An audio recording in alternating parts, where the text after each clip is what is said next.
Hello everybody, it's Rebecca here at Y Mermaids, and welcome back to another edition of Top 5 Wednesday.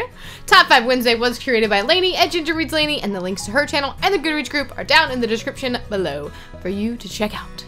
So, I don't know if you know this, but here in the US at least, this week is Banned Books Week. So, it's fitting that this week's topic is our top 5 favorite banned books. Now, banned books are a very, important thing because why are we banning books? Why are we banning literature and idea and expression and freedom of thought?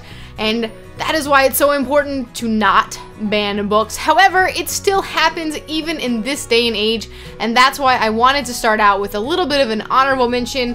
I just wanted to mention it because it is an issue in my own county where I'm a teacher. And that book is 13 Reasons Why by J. Asher. This one, it does have trigger warnings for those with suicide and depression because it is about a girl who has killed herself and she leaves tapes for all the people around her in her life to have read. And these are the people that have affected her, and, you know, she kind of blames in a way for her suicide. She wants to tell her story.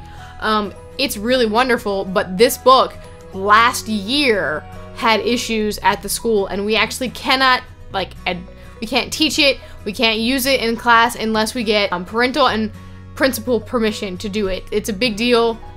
It was a big, thing that happened in the county, and so it's 2015, and we're still restricting access to books, which is a big deal.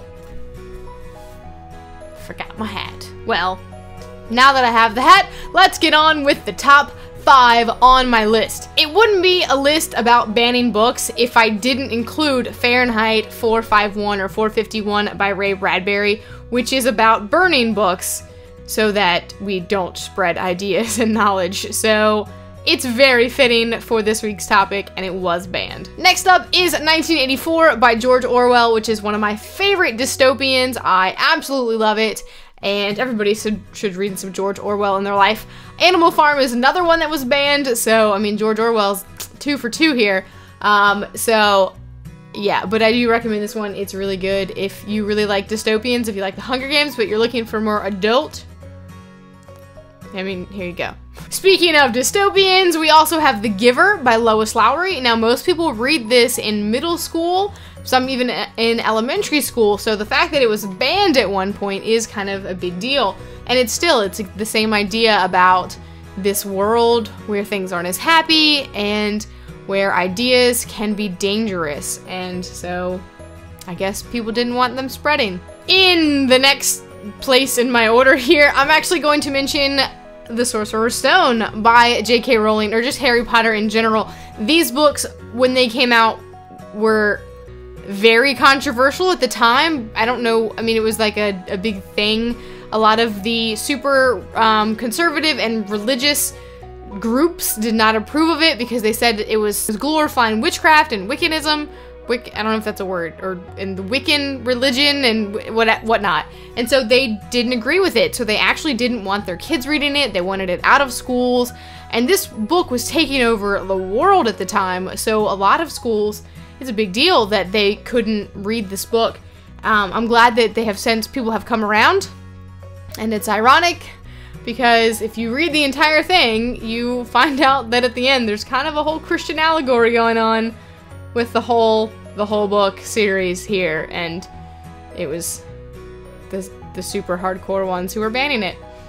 No offense to anybody out there, I'm not trying to offend, just it's ironic. And finally, the number 1 on my list, which is one of my all-time favorite books, but the reason I saved it for last is because it actually has a story that ties into where I live, and that of course is To Kill a Mockingbird by Harper Lee. This book came out and it was very controversial. It deals with race issues and especially in the southern environment, but they banned it in the county that I work for, and it's the county that I went to school. We read it now, we read it in the 9th grade, I read it, so it's not banned anymore. But at the time, when this came out in the 1960s, it was banned, and Harper Lee, the author of To Kill a Mockingbird, actually wrote a letter to our local paper complaining about it and saying why they shouldn't ban it. And I think it's fantastic and wonderful and awesome. I'm gonna link that that letter in that article down in the comments below, or in the description below, so that you can read it if you want to. It's pretty great, and this book is amazing. Well, that's it today for my top 5 favorite banned books. There are a lot of really good banned books out there. It was really hard to narrow it down because it's a lot of classics, it's a lot of like thought-provoking books, and those are the kind of books that I really love a lot of the time. So if you have not read a banned book, you should check them out. Check out some lists. I'll put some links down to some banned books down in the description below, so you can check those out as well. And I mean, it really is. You'd be surprised at some of the books that are challenged or banned or have been banned in the past. It's a pretty substantial list, and I mean, Harry Potter made the list, so you never know.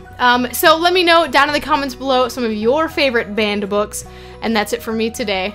I'll see you next time.